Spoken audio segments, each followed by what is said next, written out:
Ensinamentos de Krishnamurti. Mente, computadora, memória, programação, repetição.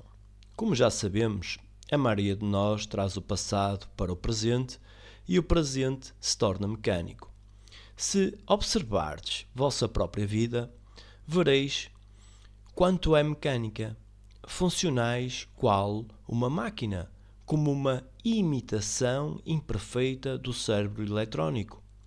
Por isso eu digo, é preciso, pois, examinar a questão da memória. Memória, conhecimento, experiência, todo o acúmulo de dados científicos e técnicos são da maior importância quando se trata de executar um trabalho material. Nas coisas de que necessitamos para viver, a memória deve funcionar com o máximo de eficiência, qual um cérebro eletrónico. Este é capaz de coisas as mais extraordinárias: pintar, escrever, poemas, traduzir e até dirigir uma orquestra. Mas esse cérebro eletrónico só pode funcionar com os dados que lhe são fornecidos por associação, etc. E quando se faz uma pergunta ao cérebro eletrónico, deve-se usar termos precisos, senão ele não responderá. Por isso mesmo, há hoje todo um conjunto de cientistas empenhados em investigar a questão da ação na linguagem. Mas não é este o assunto que nos interessa no momento. Ora, há máquinas que pensam, os cérebros eletrónicos, os computadores. Nosso pensar se processa de maneira semelhante? É ele reação de memória, que são as experiências armazenadas individuais e coletivas, reação à qual se junta a reação nervosa?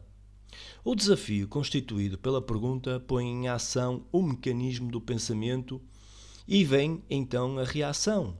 Ora, de que fundo, background, procede a vossa resposta? Pode-se ver que nossa mente, nosso intelecto, se tornou mecânico. Somos influenciados em todos os sentidos. Tudo o que lemos deixa-nos sua impressão e toda a propaganda sua marca. O pensamento é sempre convencional e, assim, o intelecto e a mente se tornaram mecânicos, tal qual uma máquina. Exercemos mecanicamente nossas ocupações. Mecânicas são nossas mútuas relações e nossos valores meramente tradicionais. É então muito importante que lancemos uma olhada em nossas relações, não só nas relações íntimas, senão também na relação que estabelecemos com o resto do mundo. Eu posso ser um muçulmano e você um hindu. Minha tradição diz, eu sou muçulmano. Tenho sido programado como um computador para repetir, eu sou muçulmano. E você repete, eu sou hindu. O pensamento inventou o computador. Vocês têm que entender a complexidade e o futuro do computador. Ele vai superar o homem em seu pensamento, ele vai mudar a estrutura da sociedade e do governo. O computador possui uma inteligência mecânica, ele pode aprender e inventar. O computador vai tornar o trabalho humano praticamente desnecessário, talvez 2 horas de trabalho por dia. Estas são as mudanças que estão chegando. Quando consideramos a capacidade do computador, então temos que nos perguntar o que deve fazer o ser humano. O computador vai assumir o comando das atividades do cérebro e o que, então, acontecerá no cérebro. Quando as ocupações de um ser humano forem assumidas pelo computador, pelos robôs, qual será o destino do ser humano? Nós, seres humanos, fomos programados biologicamente, intelectualmente, emocionalmente, psicologicamente durante milhares de anos e repetimos o padrão do programa reiteradamente. Nós paramos de aprender e devemos indagar se o cérebro humano será capaz de aprender e transformar-se imediatamente numa dimensão totalmente diferente. Se não formos capazes disso, o computador, que é muito mais capaz, rápido e exato, irá assumir o comando das atividades do cérebro. Isso não é uma coisa casual. Este é o assunto por demais sério, desesperadamente sério. O computador pode inventar uma nova religião. Ele poderia ser programado por um doutor especialista. E nós, se não estivermos conscientes do que está acontecendo, seguiremos essa nova estrutura que foi produzida pelo computador. Os computadores eletrónicos são muito semelhantes à mente humana, só que nós somos um pouco mais engenhosos, pois somos seus criadores, mas eles funcionam exatamente como nós, por meio de reação, repetição, memória. Por conseguinte, o problema urgente é este: como libertar o intelecto e a mente? Porque se não há liberdade, não pode haver ação criadora. E isso exige capacidade de raciocinar, de sentir, para quebrarmos a tradição e destroçarmos todas as muralhas que erguemos para a nossa segurança. Se penetrares mais nesta questão do pensar, alcançareis um estado mental em que dizeis: não sei. É aí é que está a diferença entre o computador eletrónico e a mente humana. Não sei representa um extraordinário estado mental quando realmente o compreendemos. E não é necessário dizermos não sei para que a mente esteja sempre a aprender. Fresca, inocente, jovem. Só a mente jovem diz não sei. O nosso ego, personalidade, são inteiramente formados pela memória. Não há nenhum lugar ou espaço onde haja claridade. Vocês podem investigar isto. Se estiverem indagando seriamente, verão que o eu, o ego, é todo memória, lembranças. Nós funcionamos, vivemos da memória. E para nós, a morte é o fim dessa memória. Qual a função da memória? Esse aprendizado desenvolve a memória porque precisais dessa memória para poder desempenhar satisfatoriamente uma dada função. Mas eu tenho a memória psicológica, as coisas que me dissestes, as ofensas, as lisonjas, os insultos que me dirigistes. Por conseguinte, as imagens que eu formei acerca de vós e as imagens que a meu respeito formastes. Essas memórias se conservam e se acrescentam continuamente. Essas memórias é que irão reagir. Por conseguinte, o pensamento, sendo o resultado da memória, é sempre velho, nunca é novo e, portanto, nunca é livre. A memória, na forma de conhecimento, de acumulação de experiências, de coisas que o homem vem juntando há milhões de anos, a memória é o passado, consciente ou inconsciente, nela estão depositadas todas as tradições. E com tudo isso, vindes para o presente, para o agora e, por conseguinte, não estáis em absoluto vivendo. Estáis vivendo com as lembranças, as cinzas frias de ontem. Observai a vós mesmos. Será bem formada a mente que repete, como um gramofone, tudo o que lhe foi dito? Nisto tem consistido a nossa educação. Conhecer fatos, datas, citá-los uma vez por ano, na ocasião dos exames. Podemos denominar isto o cultivo de uma mentalidade criadora? Mas o simples acúmulo de conhecimentos, sinónimo de desenvolvimento da memória, é apenas um processo aditivo. Ele não forma um espírito lúcido, criterioso. Entretanto, uma boa memória tem o seu valor, não só para a lembrança de certas coisas, mas para o preparo técnico ou especializado. Então, em que ponto a memória interfere com uma mente sã, apta a explanar, investigar, descobrir? Que relação existe entre a memória e a autêntica liberdade? Consideremos o problema de outra maneira. A memória, sem dúvida, é tempo, isto é, cria o ontem, o hoje e o amanhã.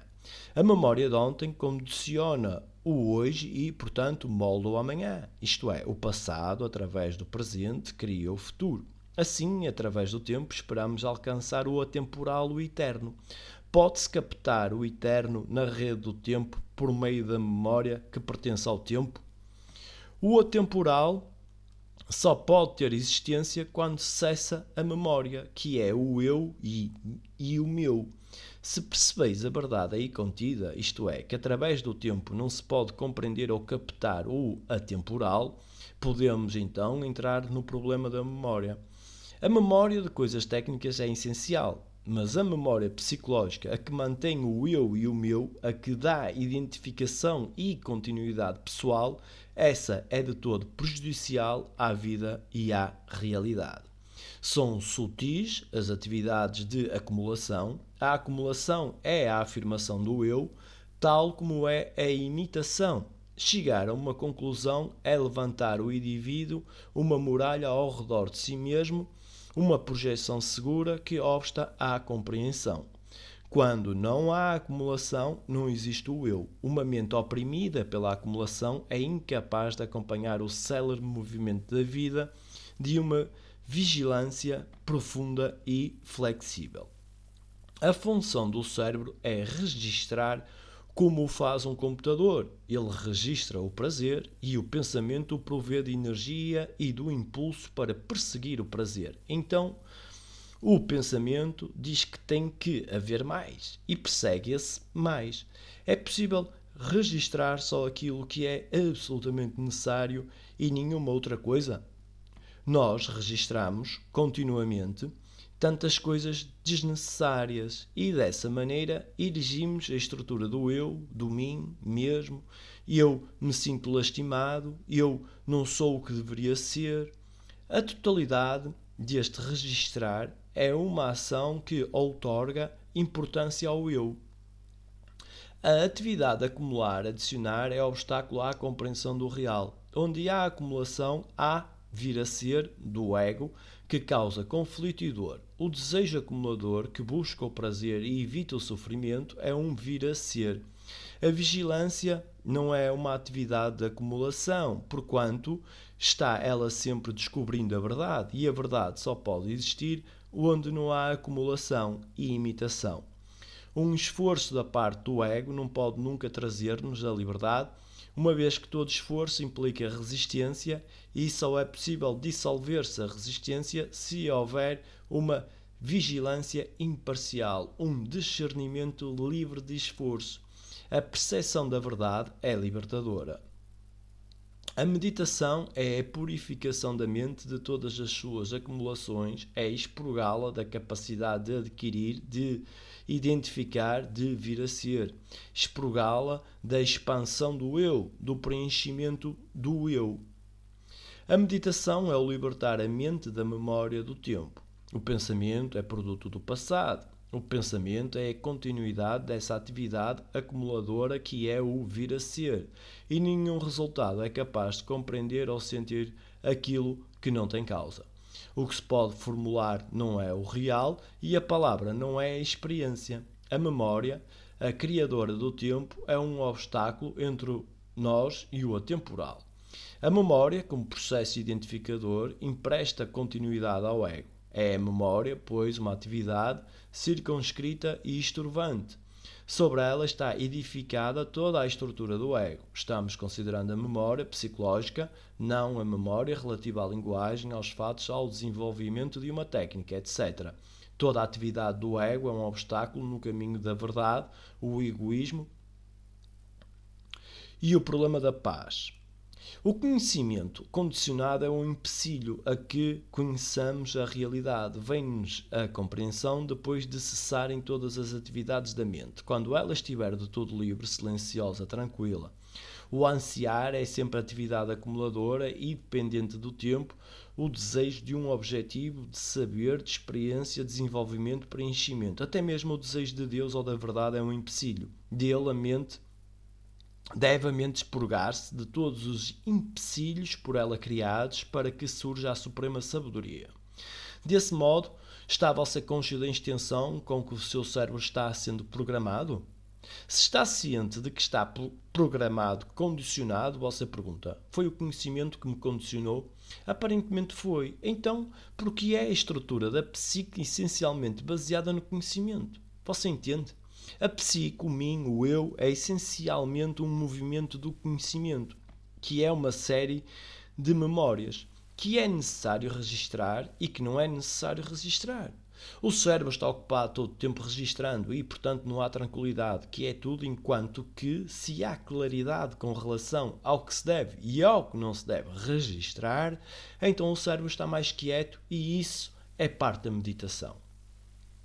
Registrar só o que é absolutamente indispensável é algo maravilhoso, porque então há a verdadeira liberdade, liberdade com relação a todo o conhecimento acumulado, à tradição, à superstição e à experiência que tem edificado esta enorme estrutura, à qual o pensamento se aferra em sua condição de eu. Quando o eu está ausente, surge a compaixão, e essa compaixão traz consigo claridade. Com essa claridade há entendimento. Onde há registro desnecessário, não há amor. Se quer compreender a natureza da compaixão, há de se investigar este problema do que é o amor e descobrir se existe uma coisa como o amor sem nenhuma forma de apego, com todas as suas complicações, prazeres e temores. Mente, pensar, preliminares, investigação, dúvida, crítica. Qual é a origem do pensar? Esta é uma questão sobremodo complexa. No momento em que se descobre realmente a origem do pensar, o pensamento recebe o lugar que lhe compete e não transbordará para outra esfera, outra dimensão, onde não há lugar para ele. Só nessa dimensão pode operar-se a transformação radical. Só nela pode nascer uma coisa nova, não produzida pelo pensamento. Que é pensar? Quando há desafio e reação, se a reação é imediata, não há processo de pensar. Se vos perguntam o vosso nome, respondeis prontamente. Mas se vos fazem uma pergunta mais complicada, precisais de tempo para responder. Há um intervalo de tempo entre o desafio e a reação. Nesse intervalo, a mente fica em busca de uma resposta, a pesquisar, a indagar, a esperar, a questionar. Esse intervalo é o que chamamos pensar. E esse pensar depende de vossa raça, família, do conhecimento, da memória, das marcas do tempo, de vossas experiências, dores e sofrimentos, das inumeráveis pressões e agonias da vida, ou seja, de vosso fundo. De acordo com ele, reagis ou respondeis. Por conseguinte, a reação ao desafio é sempre inadequada. E essa insuficiência da reação gera contradição. Por conseguinte, temos de compreender não só o mecanismo do pensar, mas também esse depósito de conhecimentos acumulados com os quais respondemos a um desafio que é sempre novo. Sempre respondemos ao novo com o velho. Com a tradição hinduísta, se somos hinduístas, com nossos conhecimentos, se somos cientistas, etc. Essa resposta nunca é total, porém sempre fragmentária. Por conseguinte, apresenta-se uma contradição, um conflito, uma dor ou um prazer. Tal é o ciclo de nossa vida. O pensamento é condicionado. A mente, que é o depósito de experiências, lembranças, das quais se origina o pensamento, é ela própria condicionada e todo o movimento da mente produz resultados peculiares e limitados. Ora, todo pensar é mecânico, porquanto todo pensar constitui uma reação de nosso fundo de experiência, de memória. E sendo mecânico, o pensar nunca pode ser livre. Poderá ser razoável, sensato, lógico, conforme o seu fundo, background, sua educação, seu condicionamento. Quando não me conheço a mim mesmo e não sei o que fazer ou o que pensar, naturalmente estou envolvido no turvelinho da confusão. Mas quando me conheço a mim mesmo, então dessa compreensão nasce a claridade, resulta a conduta correta, a compreensão de si mesmo traz amor, ordem.